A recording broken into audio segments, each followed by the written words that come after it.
Ustadz, apabila setan tidak menggoda Adam alaihissalam, Adam tetap diturunkan ke bumi. Apakah ketika Adam tidak digoda oleh setan, apakah Adam tetap akan turun ke bumi? Nah, ini udah mulai berhayal nih.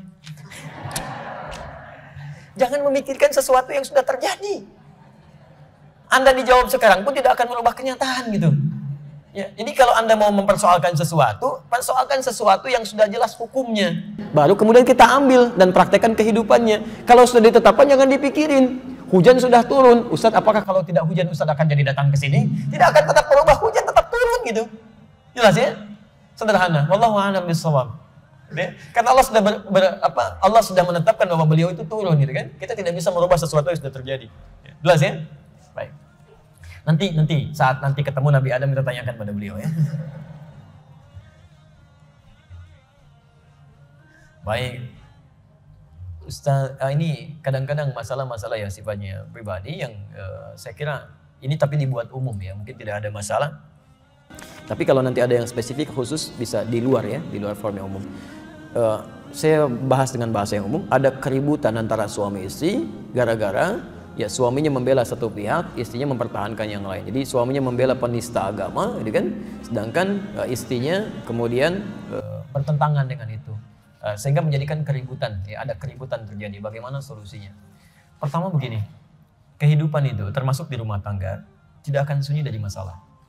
Selalu ada masalah. Setiap orang yang hidup pasti punya masalah. Quran surah kedua Al-Baqarah ayat 155, posisi paling kiri sebelah atas.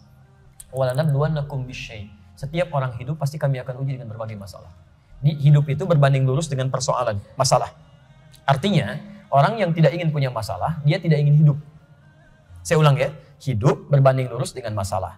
Orang yang tidak ingin punya masalah, artinya tidak ingin hidup. Dalam pengertian yang lain, ketika kehidupan itu selesai, masalah pun akan tuntas. Jelas di sini?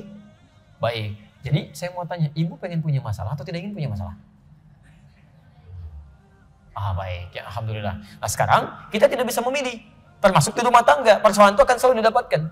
Tapi yang paling indah, selain masalah kehidupan, yang paling indah masalah di rumah tangga. Masalah di rumah tangga itu paketnya komplit oleh Quran. Kalau Anda pelajari, nggak ada masalah yang membuat kita bahagia. Ini setiap ada masalah, kalau paham solusinya, itu bahagia aja. Bahagia. Kuncinya ada di Quran surah ke-30 ayat ke-21. Quran surah 30 ayat 21. Oke.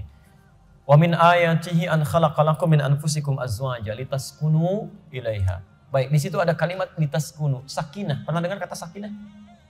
Baik. Ibu bapak ingin rumah tangganya sakinah? Apa itu sakinah? Bukan. Pak, jangan ngarang ya, kita kembalikan dulu sebentar. Baik, karena di Quran itu kata tenang ada dua. Orang Arab mengatakan begini, sakanatis syajarah idza dhahabat rih. Kata orang Arab, pohon itu akan tenang. Ya, ibu lihat keluar Pak ya, kan itu ada pohon-pohon tuh kayak palem di luar kan sedang goyang-goyang kan? Baik, kata orang Arab, sakanatis syajaratu idza dhahabat rih. Itu dahan-dahan itu akan tenang, diam jika anginnya sudah pergi bertiup. Ini sakinah itu artinya ketenangan yang hadir setelah munculnya persoalan. Setelah munculnya dorongan, setelah munculnya angin yang menggoyang gitu. Jadi sebetulnya angin itu didatangkan bukan ingin menjadikan pohon-pohon itu bergerak-gerak, tapi ingin menghadirkan ketenangan setelah itu hilang. Masalah di rumah tangga diciptakan oleh Allah bukan ingin membuat kehidupan rumah tangga bermasalah. Tapi supaya kehidupan suami istri belajar dari masalah itu meningkatkan kualitas hidupnya. Makanya orang-orang yang punya masalah ketika selesai jadi lebih enak kan? Ya seakan-akan dapat sesuatu enak gitu ya. Baik. Bagaimana rumus menyelesaikannya? Bukan ribut. Bukan. Rumusnya ada di Quran nanti surah ke-91 ayat 7 sampai dengan ayat 10. Ayat 7 sampai dengan ayat 10. Ini rumus dasar dulu ya, belum ke masalah ini, belum ke masalah yang dimaksudkan tadi. Perhatikan rumus dasarnya. Ya. Kita belum bicara mawaddah dan rahmah ya. Kita baru bicara sakinah dulu. Ya. Lihat kalimatnya. Apa yang menyebabkan masalah ini sulit diatasi? Ya. Wa nafsi wa ma sawwaha. Ya. Dan demi jiwa manusia yang di dalamnya kami sempurnakan. Fa alhamaha fujuraha wa taqwaha. Ada potensi baik takwa, ada potensi buruk. Disebut dengan fujur ya, atau nafsu. Fujur itu nama lain dari nafsu. Jadi kalau pancaran dari nafsu sudah keluar, pancarannya disebut dengan fujur. Tindakannya disebut dengan su. Misal, dari nafsu dikatakan, kamu marah merambat pada tangan. Ini disebut fujur, rambatannya. Ketika mukul begini, itu su namanya. Marah masuk misalnya ke mata, rambatannya disebut fujur. Kalau sedang melotot disebut su. Jamaknya sayyi'at. Ya. Oke, sekarang perhatikan. Sifat buruk, nafsu, fujur diciptakan oleh Allah bukan ingin membuat orang jadi buruk. Masalah diciptakan oleh Allah bukan ingin menjadikan kehidupan orang bermasalah. Tapi supaya melatih sifat-sifat takwa yang baik itu muncul. Makanya setiap Bapak Ibu menemukan sifat baik akan selalu ada lawannya yang buruk. Jujur itu takwa, punya lawan namanya bohong.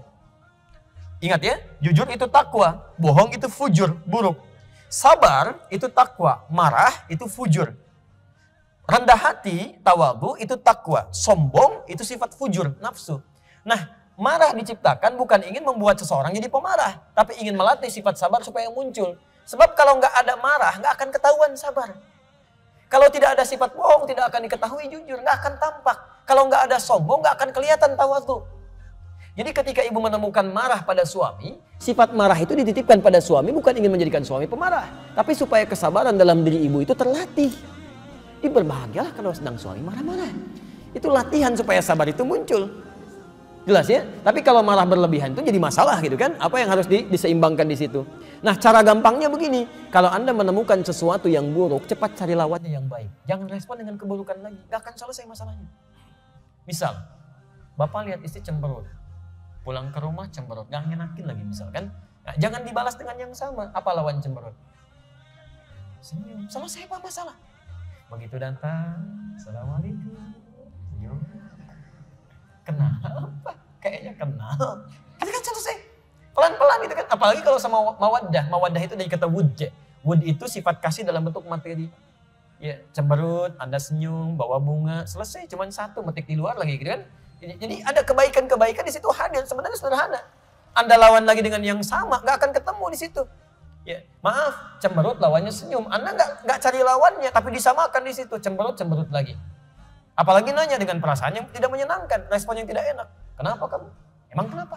Nggak akan nyambung di sini. Ini nggak sama gitu kan? Ini masalah apapun, ini masalah sedang kontra kan?